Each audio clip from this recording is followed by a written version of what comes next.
Okay, attempt numero dos.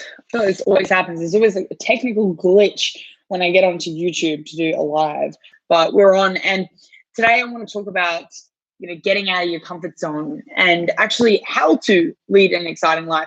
And you'll be surprised that you don't have, what's up, Michael?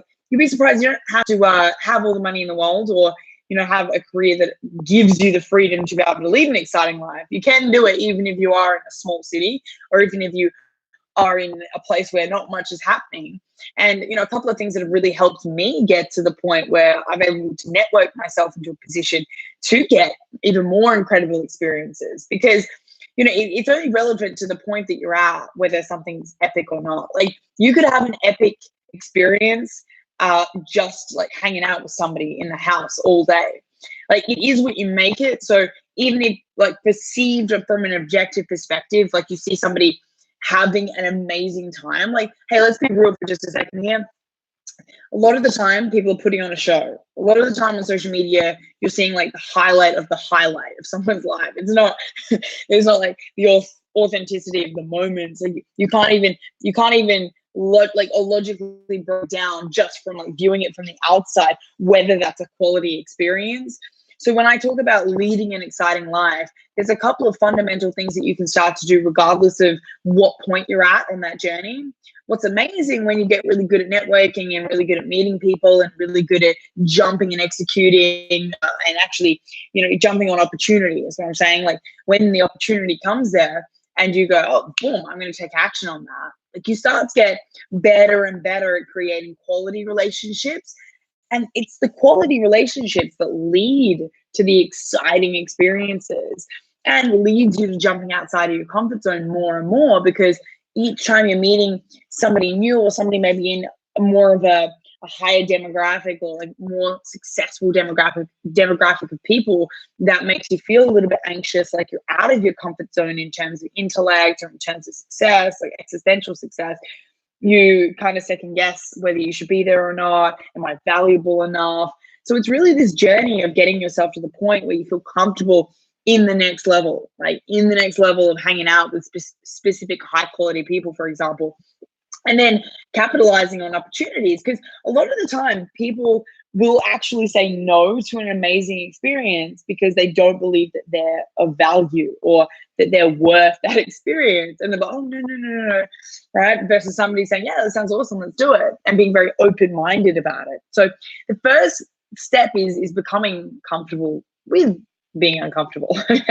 Like, when you go out, you've got to feel okay with that. It's like a combination of, it's slightly different for everyone, it's objective, but when you step outside of the normal, outside of the daily routine of what you're accustomed to, you kind of get like an anxious feeling, or you feel like heavy, maybe in your chest, short of breath, really unsure of yourself, not connected with the moment, feeling like it's almost like the ground beneath you is literally cracking and it's becoming unsteady and you literally have nowhere to go.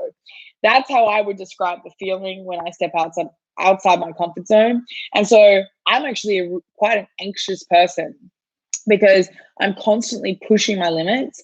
And with traveling, especially, you are instantly put in a state of angst, of anxiety. Like, if you ever think about when you go to the airport and you kind of like shuffle through like sheep, right? Or like cows going through like this, like, you gotta go get your tags checked, and there's usually a time limit, and you're like, oh my God, have I checked in early enough? Am I too early? Am I too late? Like, oh, what's the security line gonna be like? And you get shoveled to the security line, and then you're all waiting in there, and you're like, oh, I gotta get there, I gotta get settled, gotta get organized. Then you finally get through the security, usually sweating a little bit because you can take your shoes off, take your jacket off, and take your laptop out of the bag, and it's this whole process. And then you finally get through that, and then you got to find the gate and make sure you're all right. This is the right gate, and then maybe get some food, and then you're like, oh, the gate's shifted. Like, constantly, you're just being like thrown all over the place. So that alone, if you're someone who travels for work, puts you in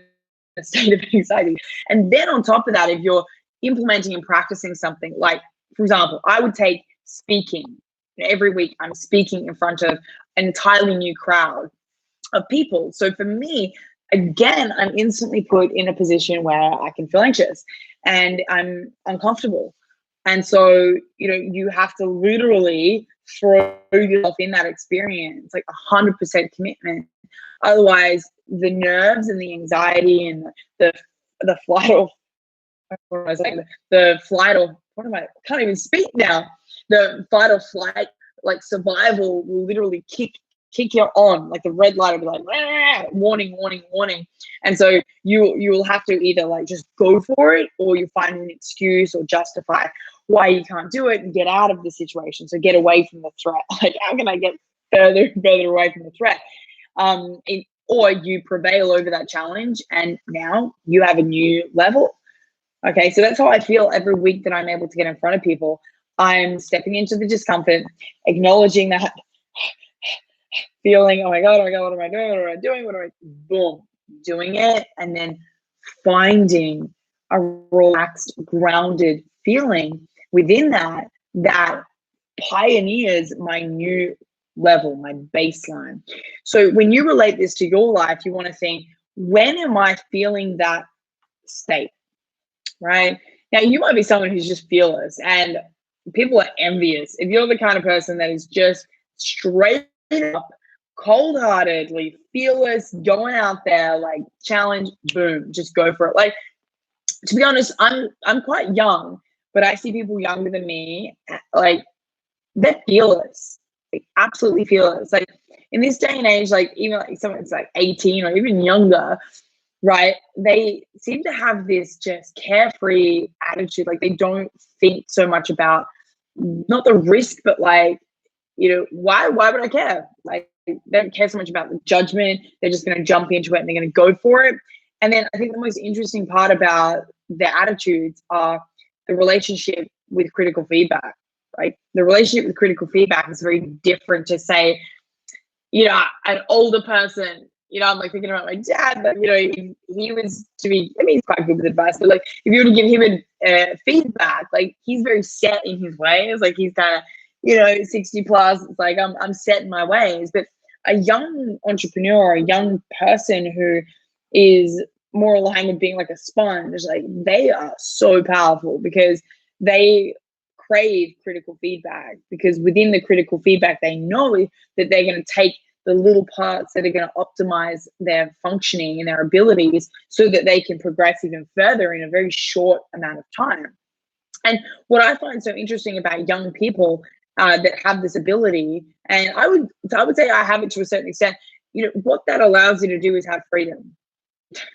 Like, bottom line, you got freedom when you're fearless like that, because you don't have these mental constraints that are weighing you down so that you can't go and speak in front of people. You can't go and start that business that you wanted to start. Or you can't go in and ask that person to hang out, or just like go up to somebody new, or ask somebody on a date. Like, you can't do that when you're consumed up in here with all of these, like, frankly, like, conversations which lead you astray within your head, that say that you shouldn't be doing this, you can't do this, why are you doing this?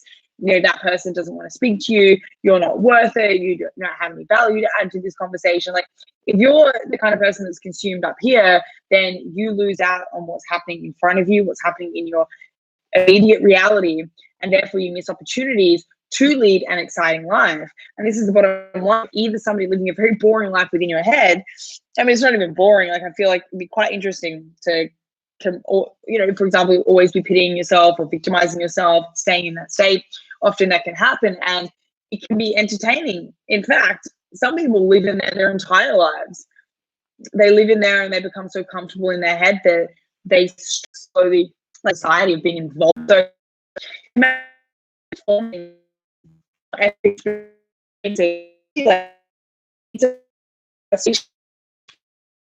I mean by that,